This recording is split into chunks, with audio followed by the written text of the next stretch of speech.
चलिए, तो जो भी साथी क्लास में आ चुके हैं आप सभी को गुड मॉर्निंग। और आज आप सभी के लिए ट्रिपल सी प्लस क्लास का जो फर्स्ट क्लास आपको मिलने वाला है। सो जितने भी बच्चे क्लास में आ चुके हैं आप सभी एक बार क्लास को लाइक और शेयर कर दीजिएगा, ठीक है। Prahlad Singh triple C plus के लिए क्लास, सर प्लीज़, बिल्कुल ट्रिपल सी प्लस के लिए ही क्लास हो रही है और इसका जो समय रखा गया है वो सुबह 8 बजे रखा गया है। तो आप सभी को मॉर्निंग में 8 AM पर क्लास ज्वाइन करनी है। हालांकि आज थोड़ा सा क्लास आपकी लेट है ना, लेकिन कल से आपको क्लास मिलेगी सुबह 8 बजे, ठीक है। तो ट्रिपल सी प्लस जिनका भी एग्ज़ाम ट्रिपल सी प्लस का है और अगर आपका एग्ज़ाम मई में है, जून में है, तो आप इस क्लास को फॉलो कर सकते हैं। 8 बजे यहाँ पे क्लास मिलेगी, लाइव होगी सुबह 8 बजे, ठीक है। सुबह 8 बजे आपकी क्लास लाइव हो जाएगी और ये क्लास मिलेगी आपको RMPV एजुकेशन के यूट्यूब चैनल पर। बट आज फर्स्ट क्लास हमने आपको इस मेन चैनल पर दी है ताकि आप सबको थोड़ा सा पता लगे कि आपकी ट्रिपल सी की प्लस की क्लास जो है वो स्टार्ट हो चुकी है। ट्रिपल सी प्लस और ट्रिपल सी का सिलेबस हम पहले ही बता चुके हैं। अगर आपने देखना है कि ट्रिपल सी प्लस में क्या क्या टॉपिक्स हैं तो इससे पहले हम एक क्लास और दे चुके हैं, उसमें हमने पूरा सिलेबस आपको बताया है, उसको आप देख सकते हैं, ठीक है। चलिए तो स्टार्ट करते हैं। आज का सबसे पहला प्रश्न आपके स्क्रीन पर है, पूछा है अटल पेंशन योजना में कितने वर्ष के बाद पेंशन प्रदान की जाती है। एक योजना है जिसका नाम है अटल पेंशन। तो अटल पेंशन योजना में कितने वर्ष के बाद में पेंशन प्रदान की जाती है, 50, 60, 45 या 70। फर्स्ट क्वेश्चन आपके स्क्रीन पर है और इसमें सही जवाब आपको बताना है। जितने भी बच्चे ट्रिपल सी प्लस की तैयारी में लगे हुए हैं एक बार आप सभी कमेंट बॉक्स में बताएंगे कि सर मेरा ट्रिपल सी प्लस का एग्जाम है, और जिनका ट्रिपल सी का एग्जाम है वो भी बताएंगे, क्योंकि आपको पता है ट्रिपल सी की क्लास चलेगी आज शाम को 8:30 PM पर, ठीक है, 8:30 PM पर। और ट्रिपल सी प्लस की क्लास चलती है सुबह 8 बजे जो आप सबको दी जा रही है। तो ट्रिपल सी प्लस सुबह 8 बजे, ट्रिपल सी क्लास शाम को 8:30 PM पर जो पहले चल रही थी। क्या होगा इसमें करेक्ट आंसर? देखो, अटल पेंशन योजना का लाभ कितने वर्ष के बाद आपको मिलता है? 60 ईयर्स के बाद, 60 वर्ष होने के बाद आपको अटल पेंशन योजना का लाभ मिलेगा, ठीक है। यानी अटल पेंशन योजना में जो पेंशन आपको दी जाएगी वो 60 ईयर्स के बाद पेंशन प्रदान की जाएगी। नेक्स्ट क्वेश्चन देखिएगा, पूछा गया है प्रधानमंत्री मुद्रा योजना को कब लॉन्च किया गया था। प्रधानमंत्री मुद्रा योजना को कब लॉन्च किया गया था? तो सही जवाब यहां पे करिएगा, क्वेश्चन नंबर 2 है आपके स्क्रीन पर। प्रधानमंत्री मुद्रा योजना को कब लॉन्च किया गया था? तो सही जवाब है ऑप्शन बी, यहां पर आपका 8 अप्रैल 2015 में, ठीक है। 8 अप्रैल 2015 में प्रधानमंत्री मुद्रा योजना यानी PMMY को लॉन्च किया गया था, शुरू किया गया था। अटल पेंशन योजना का लाभ लेने के लिए लाभार्थी की उम्र कितनी होनी चाहिए? अभी आपने फर्स्ट क्वेश्चन में क्या पढ़ा कि अटल पेंशन योजना में कितने वर्ष के बाद पेंशन प्रदान की जाती है, ठीक है। लेकिन ये जो पेंशन आपको मिलती है, आपने सीखा कि 60 वर्ष के बाद आपको पेंशन मिलेगी, लेकिन इस योजना का लाभ अगर किसी को उठाना है तो वो किस उम्र के बीच में होना चाहिए? इस योजना का लाभ वो किस उम्र में ले सकता है? क्या वो 18 से 40 के बीच में हो, क्या वो 30 से 60 के बीच में हो, क्या वो 18 से 60 के बीच में हो, या फिर इसमें कोई भी ठीक नहीं है? तो आप मुझे बताएं कि उसकी एज क्या होनी चाहिए। बिल्कुल दी ऑफिशियल हम कोशिश करेंगे, पूरा प्रयास करेंगे, ठीक है। गुड मॉर्निंग सभी बच्चों को, गुड मॉर्निंग। जितने भी क्लास में प्रेजेंट हैं आप सभी क्लास को लाइक, शेयर और चैनल को सब्सक्राइब भी कर दीजिएगा ताकि आप सबको जब भी कोई क्लास हो उसका नोटिफिकेशन मिलता रहे। तो क्वेश्चन नंबर 3 में सही जवाब क्या हो जाएगा? देखो, कई सारे बच्चों ने कहा सर 30 से 60 होगा, नहीं बेटा, 18 से 40। देखो, इस योजना में आप शामिल हो सकते हैं, आपकी एज अगर 18 साल से लेकर और 40 साल के बीच में है। 18 से 40 में इस योजना में आप लाभ ले सकते हैं। उसके बाद फिर 60 साल के बाद आपको क्या मिलेगा? पेंशन मिलना शुरू हो जाएगी, ठीक। तो 18 से 40 के अगर आप हैं तो इस योजना में आप जो है पार्टिसिपेट कर सकते हैं, इसका लाभ आपको मिल जाएगा।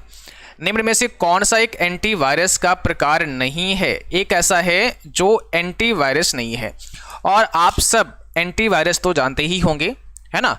ऐसा एक प्रोग्राम जो हमारे कंप्यूटर में अगर कोई भी वायरस या कोई मैलवेयर अटैक करता है तो उससे क्या करता है, हमारे कंप्यूटर की रक्षा करता है। तो ये सिक्योरिटी के लिए होता है हमारे कंप्यूटर में एंटीवायरस। तो अब कह रहे हैं कि कौन सा नहीं है। आपको पता है अवास्ट फ्री एक एंटीवायरस है, क्विक हील भी है, अवीरा फ्री सिक्योरिटी है। तो यहाँ पर डी हो जाएगा। स्पाईवेयर एंटीवायरस नहीं है। स्पाईवेयर एक मालवेयर है, ये एंटीवायरस आपका नहीं है। तो ऑप्शन नंबर डी करेक्ट हो जाएगा। निम्न में कौन सा एक free open source word processor software नहीं है?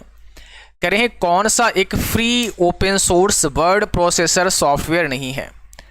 अब देखो, वर्ड प्रोसेसर को मैं समझा दूं क्या होता है। अगर हम वर्ड प्रोसेसर की बात करें तो जैसे आपका MS वर्ड जो माइक्रोसॉफ्ट ऑफिस का है और काफ़ी पॉपुलर है, तो MS वर्ड भी वर्ड प्रोसेसर है।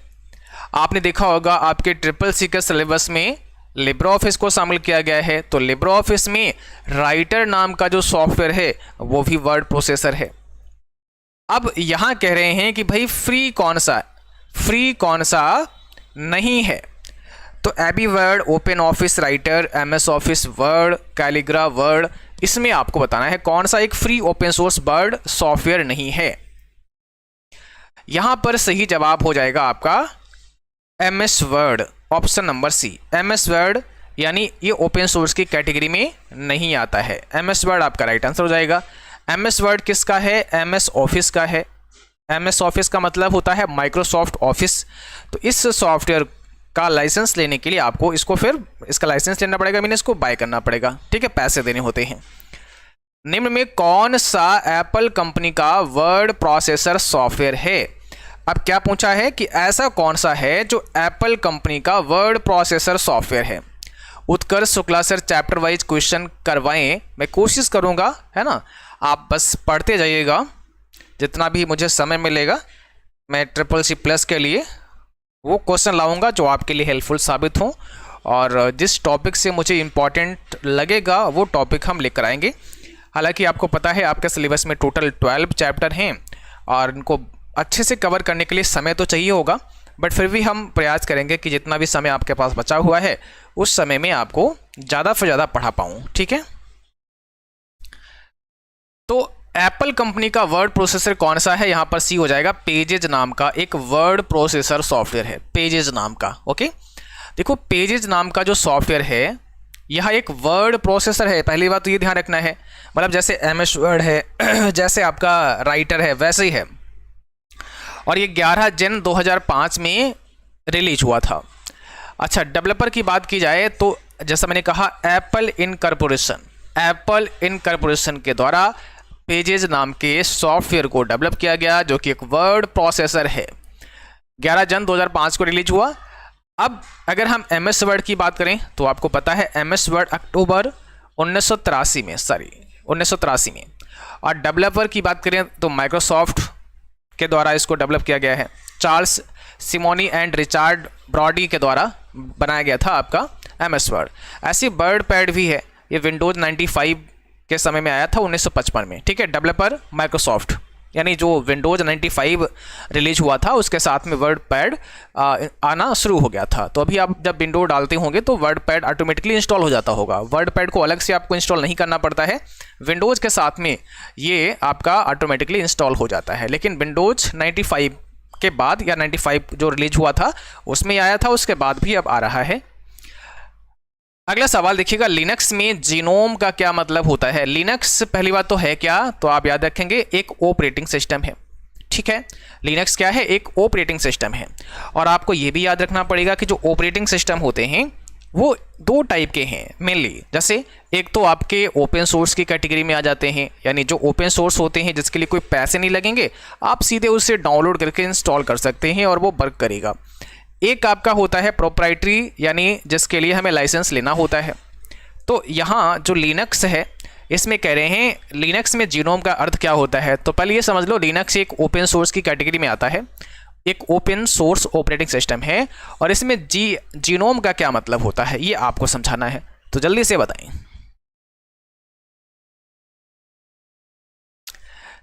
तो यहाँ पे फर्स्ट ऑप्शन ही हो जाएगा GNU network object model environment. ये जीनोम का फुल फॉर्म है, GNU network object model environment. अगला सवाल है निम्न में कौन सा एक सर्च इंजन का उदाहरण है। अब इसमें क्या ढूंढना है कि सर्च इंजन कौन सा है, सर्च इंजन का एग्जाम्पल कौन सा है। प्रशांत कुमार जी गुड मॉर्निंग, तो जल्दी से बताएं सर्च इंजन का एग्जाम्पल कौन सा है, इसमें करेक्ट आंसर आपका क्या बनेगा।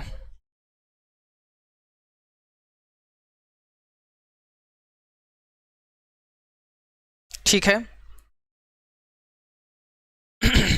PDF कहाँ मिलेगा, देखो PDF आप हमारी जो वेबसाइट है वेबसाइट पे जाके ले सकते हैं, साथ ही साथ टेलीग्राम पर भी आ जाएगा, तो टेलीग्राम से भी आप PDF ले सकते हैं। ओके, यहाँ पर क्या पूछा है कि कौन सा एक सर्च इंजन का उदाहरण है। All of these correct answer हो जाएगा, ऑप्शन नंबर डी क्या हो जाएगा, ऑल ऑफ दीज आपका राइट आंसर बनेगा। निम्न में से पहला वेब ब्राउजर किसे कहा जाता है, फर्स्ट वेब ब्राउजर किसे कहा जाता है। तो अगर हम बात करें फर्स्ट वेब ब्राउजर की तो किसको मानोगे आप। देखो ये सवाल काफ़ी इंपॉर्टेंट भी है और वर्ल्ड वाइड वेब नाम से ही पहला ब्राउजर था, वर्ल्ड वाइड वेब, बट इसको ऐसे मिला करके ही लिखा जाता है, इस बात को आपको ध्यान रखना है। थोड़ा सा यहाँ पर हमने आपके लिए कुछ नोट डाउन किया हुआ है, जैसे प्रथम web browser world wide web है, 1990 में इसको बनाया गया था टिम बर्नर्स ली के द्वारा, जिसे बाद में नेक्सस का नाम दिया गया है, बाद में इसका नाम चेंज किया और इसका नाम फिर नेक्सस हो गया। अच्छा, प्रथम ग्राफिकल वेब ब्राउजर अगर आपसे पूछें तो आपको क्या बताना है, मोजाइक है, जिसे 1993 में मार्क एंडरसन ने बनाया था। ठीक है, ये दोनों पॉइंट बहुत इंपॉर्टेंट हैं। अगला सवाल है जीपीएस का फुल फॉर्म क्या होता है, what is the full form of GPS. तो जीपीएस तो आप सब जानते ही होंगे, जीपीएस का फुल फॉर्म क्या होता है, जल्दी से बताएं। प्रवीण जी गुड मॉर्निंग। आप सभी साथी जो भी क्लास में हैं अपने सभी साथियों तक क्लास को पहुंचाइएगा, उनको शेयर करिएगा, है ना। जहां जहां आपने ग्रुप्स बना रखे हैं वहां वहां आपको शेयर करना है। जो भी बच्चे CCC+ का एग्ज़ाम आगे देने वाले हैं उन तक भी क्लास को पहुंचाना है, ठीक है। चलिएगा, तो इस प्रश्न का राइट आंसर आपको देना है। कह रहा है जीपीएस का फुल फॉर्म क्या होता है, तो यहां पर पहला ही हो जाएगा ग्लोबल पोजिशनिंग सिस्टम होता है जीपीएस का फुल फॉर्म। नेक्स्ट क्वेश्चन देखो, AOL क्या है, व्हाट इज AOL। अब क्या एक सर्च इंजन है, वेब ब्राउजर है, एंटीवायरस है, या इसमें से कोई नहीं। AOL क्या है आपको बताना है।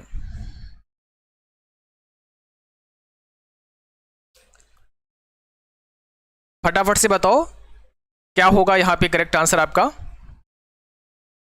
एक वेब ब्राउजर है, अगर बात की जाए AOL की तो क्या है, एक वेब ब्राउजर है, तो ऑप्शन हमारा यहाँ पे बी करेक्ट हो जाएगा। अगला सवाल है डक डक गो क्या है, what is duck duck go. Correct answer इसमें दीजिएगा, what is duck duck go.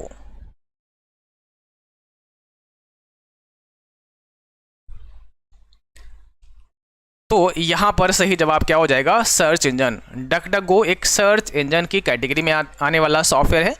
Mouse के लेफ्ट बटन को क्लिक करके मूव करने को क्या कहा जाता है। माउस के लेफ्ट बटन को क्लिक करके जब आप माउस को मूव कराते हैं तो उसको हम क्या कहते हैं, ड्रैग एंड ड्रॉप कहते हैं। उसको हम बोलेंगे ड्रैग एंड ड्रॉप करना। जैसे माउस में आप देखोगे इस प्रकार से बटन होते हैं, तो माउस का एक तो राइट बटन होता है, एक आपका लेफ्ट बटन होता है। ये जो लेफ्ट बटन है इसको आपने प्रेस किया और आपने होल्ड रखना है और आप खींचेंगे, है ना, तो उसको बोलेंगे ड्रैग करना। तो ड्रैग एंड ड्रॉप, ठीक है, ऑप्शन पहला करेक्ट होगा। अगला सवाल है लैन में 2 से अधिक डिवाइस कनेक्ट नहीं हो सकते हैं। जो लैन होता है उसमें 2 से ज़्यादा डिवाइस आप कनेक्ट नहीं कर सकते हो। क्या इसका आंसर होगा, ट्रू की फॉल्स। और लैन की बात करें तो आपको पता है लोकल एरिया नेटवर्क होता है, लोकल एरिया नेटवर्क होता है, ठीक है, लोकल एरिया नेटवर्क होता है लैन का फुल फॉर्म। तो ये है फॉल्स, यहाँ पर क्या हो जाएगा, फॉल्स हो जाएगा। आज के बाद और आपको बता दूं CCC+ और CCC में थोड़ा ही डिफरेंस है, मतलब कुछ तो टॉपिक सेम है बट कुछ टॉपिक CCC+ में अलग से ऐड किए गए हैं, वो भी हम आपको पढ़ाएंगे, चिंता मत करिएगा। पर मैं इसलिए कर रहा हूँ कि ये जो क्लास आप देख रहे हैं ये ट्रिपल सी के बच्चे भी देख सकते हैं और ट्रिपल सी प्लस के भी देख सकते हैं, और जितने भी ट्रिपल सी के क्लास हैं वो ट्रिपल सी प्लस वाले भी कर सकते हैं, कोई प्रॉब्लम नहीं है। लेकिन जो टॉपिक आपके यहाँ पर दिए गए हैं, जो टॉपिक ट्रिपल सी में नहीं है, ट्रिपल सी प्लस में एक्स्ट्रा दिए गए हैं, वो आपको पढ़ना पड़ेगा। बाकी ट्रिपल सी का ही क्लास आप देख सकते हैं, कोई दिक्कत नहीं है। और ट्रिपल सी प्लस का चल रहा है, जैसे ये टॉपिक सब ट्रिपल सी के भी हैं, तो वो भी बच्चे देख सकते हैं, ठीक है। ऑप्शन बी यहाँ पर लैन मतलब लोकल एरिया नेटवर्क, और हम इसमें 2 या 2 से ज़्यादा भी डिवाइस कनेक्ट कर सकते हैं। सीपीयू के पास कौन सी मेमोरी होती है, मीन सीपीयू के नज़दीक कौन सी मेमोरी होती है, और ये सवाल काफ़ी इंपॉर्टेंट है। अक्सर पूछता है कि जो आपका प्रोसेसर है उसके पास, उसके सबसे नज़दीक कौन सी मेमोरी होती है, तो क्या होगा। हाँ बिल्कुल यूनिक जी, आप देख सकते हैं। और क्लास आपकी एक शाम को भी 8:30 पर चलेगी, स्पेशली ट्रिपल सी एग्जाम के लिए, उसको भी आपको देखना है। तो सीपीयू के सबसे नज़दीक मेमोरी कौन सी होती है, कैश से मेमोरी होती है, ऑप्शन सी हो जाएगा, कैश मेमोरी होती है। और ये ध्यान रखना, ये भी आपकी 3 प्रकार की होती है, L1, L2 और L3, यानी लेवल 1, लेवल 2 और लेवल 3, ठीक है। तो कैश मेमोरी सीपीयू के नज़दीक होती है और सबसे फास्ट मेमोरी कही जाती है। अगला सवाल है जीनोम वेब क्या है, जीनोम वेब क्या है, what is a genome web. Search engine है, ब्राउजर है, ई कॉमर्स है, या कोई नहीं। क्वेश्चन नंबर 16 का आंसर आपको देना है, तो यहां पर हो जाएगा ऑप्शन नंबर बी, आपका वेब ब्राउजर है, ऑप्शन बी करेक्ट हो जाएगा। चाइना में कौन सा वेब ब्राउजर इस्तेमाल किया जाता है, आपको क्या बताना है, चाइना में कौन सा वेब ब्राउजर इस्तेमाल किया जाता है, तो कौन सा इसमें राइट आंसर बनेगा। आशीष शर्मा करे सर थियरी, देखो जितने भी हमारे थियरी के क्लास होते हैं वो सब पेड कंटेंट में जाते हैं, मेन जो हमारा एप्लीकेशन है वहाँ पर वो क्लास आपको मिलते हैं, ठीक है। तो ट्रिपल सी वाईफाई स्टडी का जो एप्लीकेशन है प्ले स्टोर से आप डाउनलोड कर सकते हैं और वहाँ पर वो क्लास आप ज्वाइन कर सकते हैं। दीपिक्की करे सर मैंने आपका एक कोर्स लिया था और ट्रिपल सी का सी ग्रेड से एग्जाम पास करके, चलिए बधाई हो आपको। अब देखो यहाँ पर इस प्रश्न में क्या कह रहा है कि चाइना में कौन सा वेब ब्राउजर इस्तेमाल किया जाता है, तो सही जवाब इसका है बाइडू। अगला सवाल देखो, डेबिट कार्ड व क्रेडिट कार्ड में क्या नहीं पाया जाता है। आप देखोगे जो आपका डेबिट कार्ड होता है या जो आपका क्रेडिट कार्ड होता है उसमें इसमें से कौन सा नहीं होता है, उसमें इसमें कौन सा नहीं होता है। मई का एग्ज़ाम कब तक हो सकता है, वही 10 से लेकर के 10, 11, 12, 13 में कभी भी स्टार्ट हो सकता है। तो अभी डेट तो आई नहीं है, जब आएगी तो हम आपको कंफर्म कर देंगे। देखो डेबिट कार्ड में क्या नहीं होता है, पिन नहीं होता है। आप देखोगे उस पर सीवीवी नंबर भी होता है, उस पर कार्ड नंबर भी होता है, लेकिन पिन नंबर डेबिट कार्ड पर नहीं होता है, ठीक है। तो यहाँ पर आपका सही जवाब क्या हो जाएगा, पिन आपका सही जवाब हो जाएगा।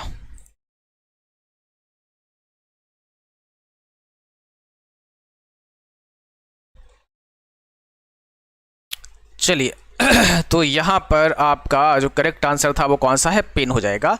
डेबिट कार्ड पर पिन नहीं होता है। और अगर आपसे ऐसा पूछा जाए कि भाई डेबिट कार्ड का पिन होता कितने डिजिट का है, कितने डिजिट का पिन होता है, तो आप क्या बताएंगे, 4 का होता है, 4 डिजिट का पिन होता है, ठीक है। कौन सा फर्स्ट इलेक्ट्रॉनिक कंप्यूटर है, फर्स्ट इलेक्ट्रॉनिक या फर्स्ट डिजिटल कंप्यूटर किसे कहते हैं। यहाँ पर जो ऑप्शन दिए गए हैं इसमें फर्स्ट इलेक्ट्रॉनिक डिजिटल कंप्यूटर आपको बताना है कौन सा है। तो इसका राइट आंसर क्या बनेगा, देखो मैं पहले भी ये समझा चुका हूँ, ऑप्शन फर्स्ट हो जाएगा। इसमें 2 बातें याद रखनी हैं आप सबको, एक तो आपका एनियाक हो जाएगा, ये पहला इलेक्ट्रॉनिक डिजिटल कंप्यूटर था, लेकिन पूछ देते हैं first electronic commercial digital computer, शब्द कॉमर्शियल ऐड कर दिया, शब्द व्यावसायिक ऐड कर दें तो यूनिबैक हो जाएगा, फिर क्या हो जाएगा, यूनिबैक हो जाएगा। ये जो एनियक है ये पहला इलेक्ट्रॉनिक डिजिटल कंप्यूटर था, लेकिन जो व्यावसायिक बना, जो कॉमर्शियल पर्पस के लिए यूज किया गया, वो यूनिबैक था पहला, ठीक है। दोनों में अंतर समझना है और दोनों ही याद रखना है, कब क्या पूछता है उसके आधार पे आपको आंसर देना है। आधार सीडिंग का अभिप्राय क्या है, what is the meaning of Aadhaar seeding, मतलब आधार सीडिंग क्या होता है, आधार सीडिंग किसे कहते हैं। तो आधार सीडिंग का इतना ही मतलब है आपके बैंक अकाउंट में आधार को लिंक कर देना, आधार को बैंक से जोड़ देना, बैंक खाते से जोड़ देना, स्पेशली यहाँ पर ये होना चाहिए। ओके, तो यहाँ पर पहला ही हो जाएगा। वैसे आधार को बैंक से जोड़ना मीन बैंक अकाउंट से जोड़ना, यहाँ पे पूरा लिखा नहीं गया है।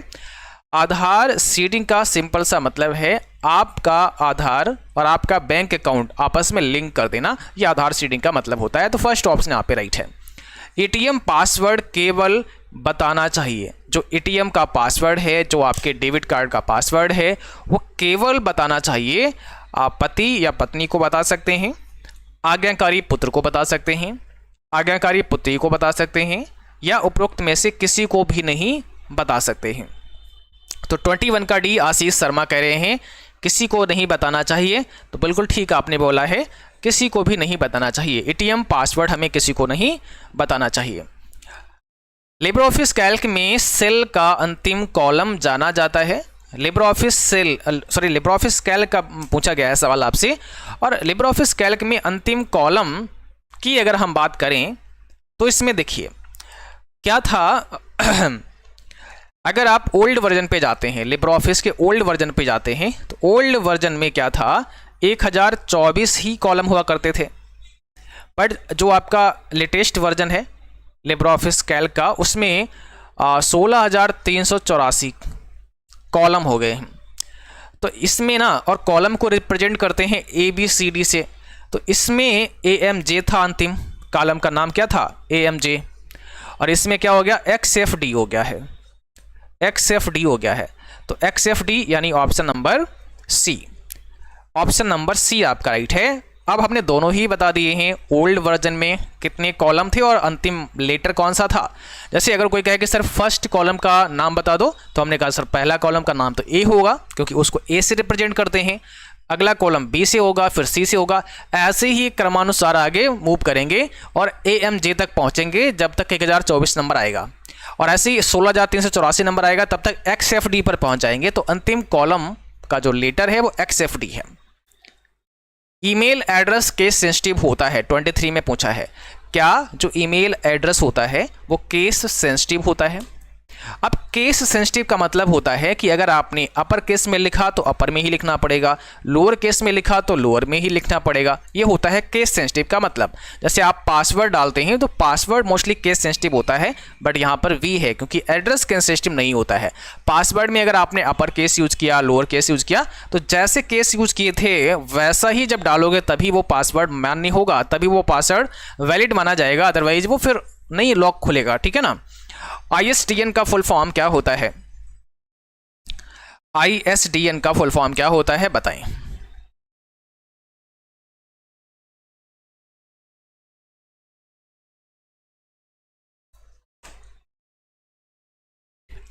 कौन सा यहां पे आपका राइट आंसर हो जाएगा?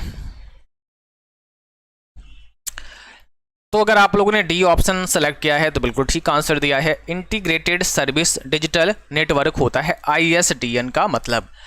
ईमेल सिग्नेचर में अधिकतम कितने कैरेक्टर लिख सकते हैं? ईमेल सिग्नेचर क्या होता है? जब आप किसी को मेल भेजते हैं तो आपने देखा होगा, जब आपके पास कोई मेल आया होगा किसी कंपनी से, तो आपने अक्सर देखा होगा उसमें बाद में जो मेल आपके लिखा गया उसके नीचे आप देखोगे वहाँ लिखा होता है थैंक्स, और यहाँ पे कंपनी का लोगो हो सकता है, एड्रेस हो सकता है, कॉन्टैक्ट नंबर हो सकते हैं, वेबसाइट का एड्रेस हो सकता है, ये सब नीचे रहता है।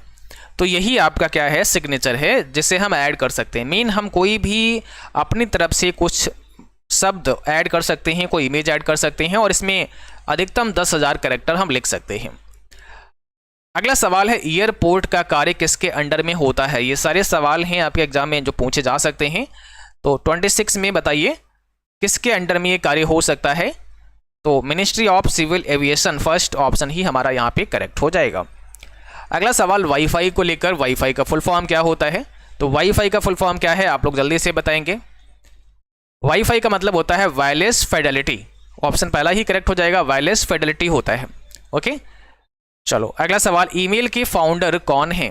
ईमेल के फाउंडर कौन है? क्या होगा इसमें करेक्ट आंसर? अगर बात की जाए ईमेल की तो आपको पता है इलेक्ट्रॉनिक मेल फुल फॉर्म होता है, और इसके रे टॉमलिंसन फाउंडर हैं, रे टॉमलिंसन। iOS ऑपरेटिंग सिस्टम किसके लिए बनाया गया है? आपको ये बताना है कि जो iOS है वो किस प्रकार की डिवाइस में चलने वाला एक ऑपरेटिंग सिस्टम है। क्या वो सैमसंग मोबाइल में चलेगा, क्या वो एप्पल मोबाइल में चलेगा, क्या वो ब्लैकबेरी में चलेगा, या सभी में वो काम करता है। तो 29 का फर्स्ट ऑप्शन बता रहे कुछ बच्चे, नहीं, ऑप्शन नंबर क्या होगा, बी होगा। हाँ, ऑप्शन बी बिल्कुल ठीक है, ऑप्शन बी आपका सही है। एप्पल मोबाइल फ़ोन के लिए iOS बनाया गया। अगला सवाल है 197 कम्युनिकेशन का संबंध किससे है। 197 कम्युनिकेशन क्या है, 197 कम्युनिकेशन का संबंध किससे है, ये आपसे पूछा गया है।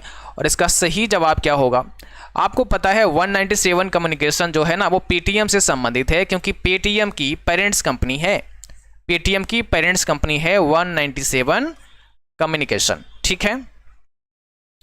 और पेटीएम के फाउंडर आपको पता है विजय शेखर शर्मा है, विजय शेखर शर्मा है, और 197 के भी फाउंडर विजय शेखर शर्मा ही हैं। पैन का फुल फॉर्म क्या होता है, पैन कार्ड है यहाँ पे, ठीक है ना, पैन कार्ड फुल फॉर्म क्या होता है, पैन कार्ड का फुल फॉर्म क्या है, जल्दी से बताओ, सही जवाब दो कमेंट बॉक्स में, क्या हो जाएगा। तो पैन कार्ड का मतलब होता है परमानेंट अकाउंट नंबर, क्या होता है, परमानेंट अकाउंट नंबर होता है पैन कार्ड का फुल फॉर्म। अगर हम बात करें डिजिट की कि भाई पैन कार्ड में कुल कितना जो पैन नंबर होता है वो कितने डिजिट का होता है, तो 10 डिजिट का होता है आपका पैन नंबर। वाईफाई में कम से कम पासवर्ड कितना रख सकते हैं, मिनिमम वाईफाई में पासवर्ड कितना रखा जा सकता है,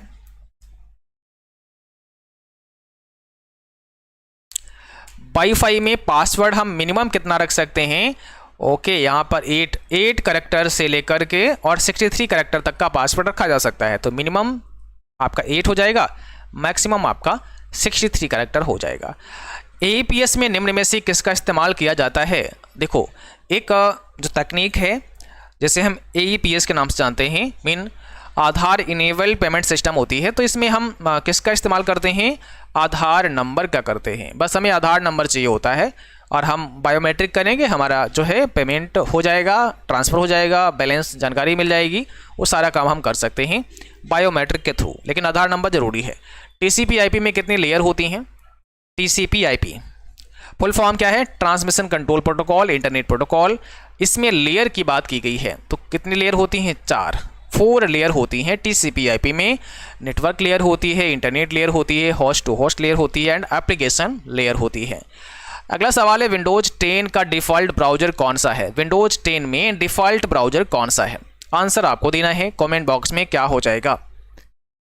आप जल्दी से कमेंट बॉक्स में आंसर लिखें, विंडोज 10 का डिफ़ॉल्ट ब्राउज़र कौन सा होता है। यानी जब आप अपने कंप्यूटर में विंडो 10 को इंस्टॉल करते हैं तो बाय डिफ़ॉल्ट वहाँ पर कौन सा ब्राउज़र इंस्टॉल हो जाता है।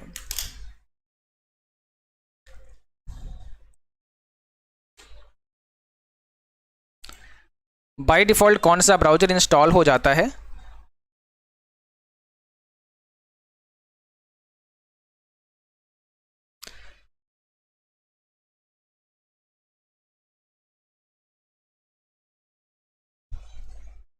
देखो, अगर हम बात करें इस प्रश्न की तो करेक्ट आंसर होगा Microsoft Edge, option number B. कौन सा होगा, माइक्रोसॉफ्ट एज नाम का ब्राउज़र बाय डिफ़ॉल्ट इंस्टॉल होता है विंडोज 10 के साथ में।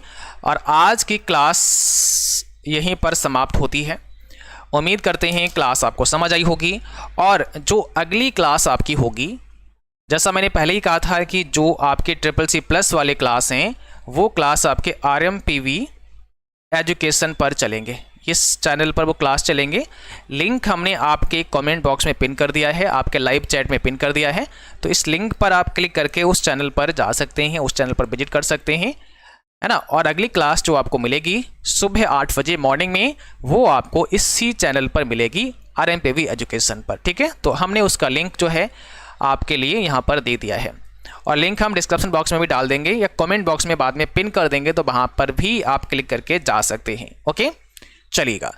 तो अगली क्लास में कुछ और इंपॉर्टेंट क्वेश्चन आपके लिए लेकर आएंगे, उनको डिस्कस करेंगे कल सुबह मॉर्निंग में 8 बजे। बाकी आज शाम को क्लास करनी है आपको, और शाम को क्लास आपकी कितने बजे होगी, 8:30 PM पर होगी। 8:30 PM पर क्लास होगी, जो CCC के लिए पहली क्लास होने जा रही है ना, मई और जून एग्ज़ाम के लिए। चलो भाई, क्लास यहीं पर समाप्त करते हैं, मुलाकात करते हैं फिर अगली क्लास में। तब तक के लिए थैंक यू, बाय बाय।